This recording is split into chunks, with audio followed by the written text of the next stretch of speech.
Madame la Présidente, Monsieur le Ministre, Madame le rapporteur, chers collègues, Emmanuel Macron restera à jamais, avec son gouvernement, responsable et coupable d'une privation historique des libertés des Français. Oui, l'amateurisme du début de la crise sanitaire, la gestion calamiteuse des masques et des tests auront donc laissé peu à peu place à la folie macronienne.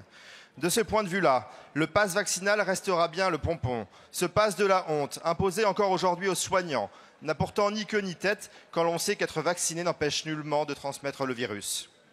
Madame la Présidente, chers collègues, si la majorité présidentielle, qui n'a de majorité que le nom, avait un minimum de respect, elle n'aurait pas décidé sans aucun fondement que l'amendement que j'ai présenté la semaine dernière avec mes collègues du Rassemblement national pour réintégrer nos soignants était irrecevable. Farouchement opposé à votre texte attentatoire aux libertés des Français dans son ensemble et que nous rejetons fermement en tant que députés du Rassemblement national,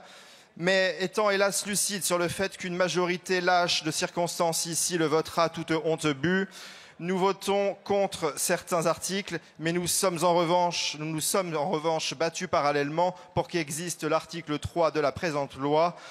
qui doit faire en sorte que le gouvernement présente au Parlement une évolution de son cadre juridique. De la même manière et surtout, nous avons obtenu en commission qu'une nouvelle audition du ministre de la Santé puisse se dérouler d'ici la fin octobre. L'article 3, absent du texte initial, est permis par le travail des élus d'opposition que nous sommes pour mieux contrôler la politique irresponsable que vous décidez avec vos alliés.